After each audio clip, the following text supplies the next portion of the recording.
Sure. Talking about the future is more than fair. Talking about the past and saying how would you have done something after the fact is a little tougher, and it doesn't necessarily change anything. That was my point. As I said, you know, as governor, I made calls to people, to family members who lost loved ones. I think out of respect for them and the fact that, of course, you know, given the power of looking back and having that, of course, anybody would have made different decisions. There's no denying that, but to delve into that and not focus on the future, I think, is where you know, I need to draw the line. Where do you separate yourself from your brother and your father? I'm much better looking than my brother. I'm younger than him. If I run, it'll be 2016, not 2000. The world has changed dramatically. The context of a campaign will be different. The whole country's different.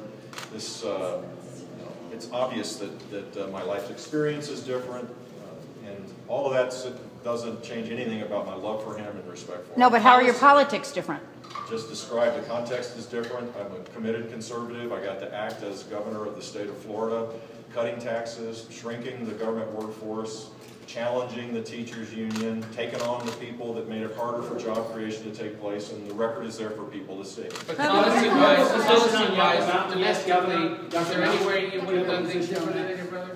I'm running for president in 2016, and the focus is going to be about how we, if I run, how do you create high sustained economic growth, where more people have a chance at earned success. And I will apply my record and the ideas that are relevant going forward to all of this. Of course, I have differences with every president, the previous president. Well, give us one with your brother. Would you reopen up Yucca Mountain nuclear site in Nevada? I think we need to move to a system where the communities and states want it, where it's a system where you, where instead of having it forced down the throats of people, that there is a consensus inside the communities and states that they want it, and that they proactively go for it. So whether that's going to be here or some other state over the long haul, we need to have a long-term solution for sure. But the one that started a long, long time ago that is stalled out is not going to be the one in the immediate future. Governor, Hillary Clinton was here last week, and she said, Hillary Clinton? Yeah, did you get a chance to interact with her? No, I didn't. But she said every Republican thinking about running for president, they, unlike me, who supports Pathway to Citizenship, they are for second-class status. Could you respond to that and also talk about, she's clearly trying to lay claim to the Hispanic vote, and I imagine you are too.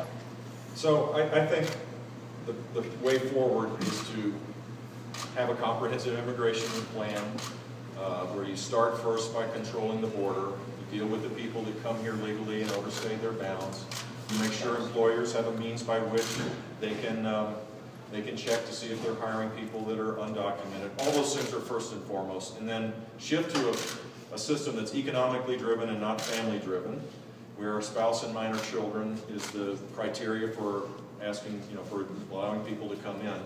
And in that regard, have a system where people can earn legal status, where they're not cutting in front of the line, in effect, for people that have been patiently waiting outside the country to come in. She's saying that's second class compared to citizenship. That's fine. She can say whatever she wants.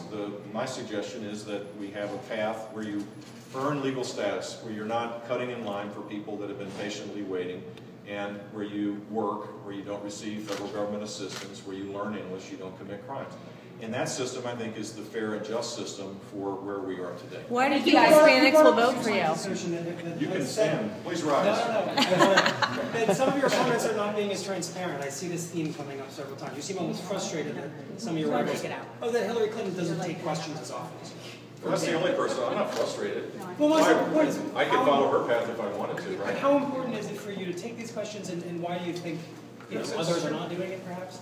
I have no idea why other people, I don't know if other people other than one person. So to be fair about it, I think everybody else does speak to the press and have town hall meetings where it's unscripted, and as you saw, it's a little rambunctious. So that's all part of the process. You can't script your way to the presidency, put yourself in a protected bubble and never interact with people, only talk to people that totally agree with you, have it all scripted out. It's not going to work. That's not very sincere. So But I'm certainly not frustrated. I mean, that's the path that other people take are theirs to take. Would you Governor, consider what- Brian Sandoval if you ran for president as the VP? Who planted that question? I'm a big Brian Sandoval fan. I think he's been a great governor and a great leader, and I enjoy our friendship.